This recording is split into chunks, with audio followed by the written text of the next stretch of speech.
I was going to record through my microphone, but I could not hear anything in the gym. It was blaring. So I thought I was going to do a video on this hammer strength isolateral row. You'll see a lot of people do when they're on this machine, and you'll see it loading up with loads of weights. This is can be ego machine. That's what I see it. A lot of people who've done some of the movements on it, it's all about the ego.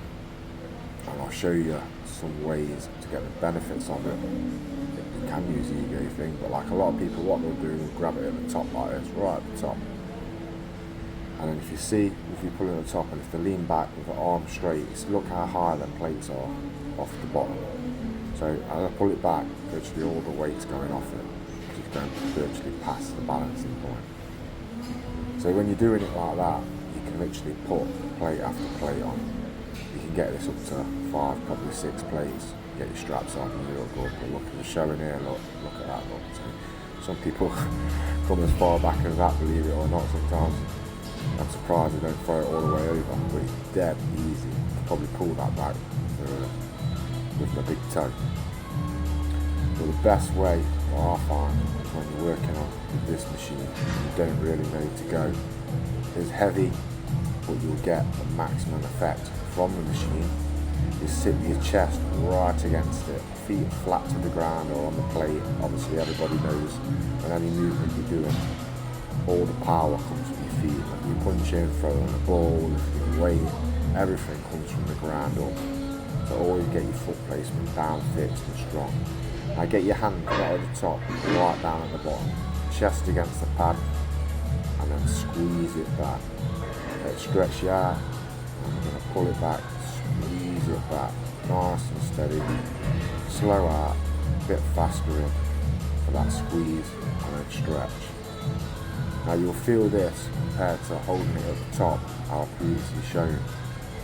When you get to the pivot point, I've only got 2 plates aside on this, and I can feel it. It feels not heavy, but yeah, it feels heavy. I feel it working the muscle a lot more than if I was just sat back and stood up with my hand on the top and leaning back.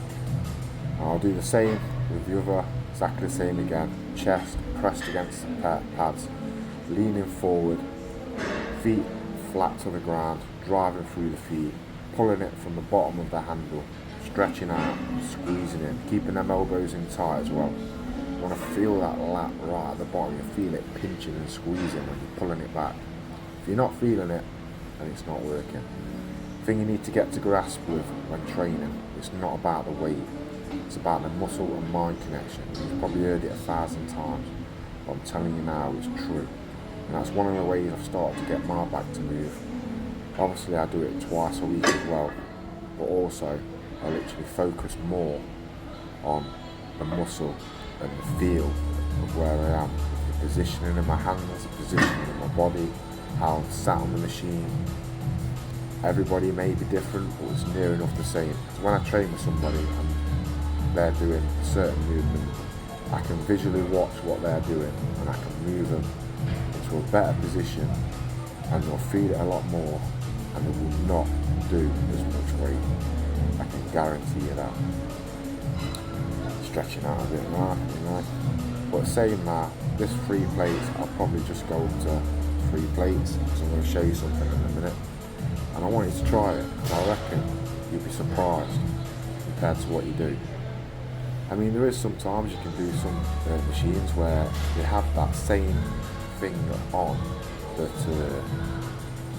gives you that same sort of pivot to make it easier. The ones where you can put the plate at the bottom, plate in the middle, and the plate at the top. Like this one I'm showing you now. Plate in the bottom, make it so it's harder around the bottom, so you're stronger around the bottom, middle for the middle, and then the top if you want to get some more strength at the top. I see people as well using that, just trying to dig up the weight. They'll have 1 plate on the middle, 2 on the top, 2 on the bottom. You can say, oh yeah, 6 plates. Right, 6 plates, mate. You know what I mean? It's all been spread out. It's one on average, it's nowhere near 6 plates. But same again, hands at the bottom, stretch out, squeeze in, keeping them elbows tight, chest tightly against the pad, feet grounded. Pulling that in, letting it out, squeezing, explosive in, slower out, squeezing. It's getting tough now, and 3 plates are tough compared to, I can stand there and put my hand on the top and stand off the pad, and I can get away to 5, 6 plates, you know what I mean, and walk around like a peacock, thinking I'm like Big Mac, which is doing 6 plates, but hey, what you can do if you do want to do the top, now look, I've done the lower one, and I've burnt out on the 3 plates with the chest and the thing. So now what I've done, I've dropped off back, with the arm straight, and then I've gone back into a balancing point, so it's made the weight lighter. So now I'm supersetting with that weight. So that's one way you can utilise it.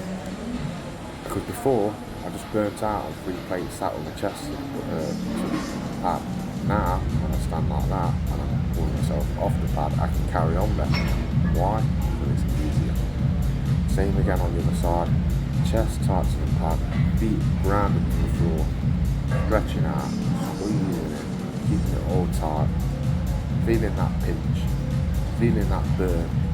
And when I finally burn out on the reps where I feel like I'm not getting a nice clean rep, and what I'll do, as before, I'll go back into that cheat mode where I'll stand up, I'll grab the top end of the handle, and then what I'll do, I'll pull myself away from the machine, so the weight's off as you can see, and it's in the middle, so it's lighter, more of a balance point, so it's taking some of the weight off, and then I'll superset. And with that I can stretch out a little bit more, and I get like a bit of a different angle and all, where I'm squeezing the elbow in. Like sort of pulling it down. You can see the elbow on this one coming down a little bit more deeper. So it's a nice little superset. So yeah, try that out. Don't be one of them who's just cheating. Yeah, you're gonna get the most out of the muscle.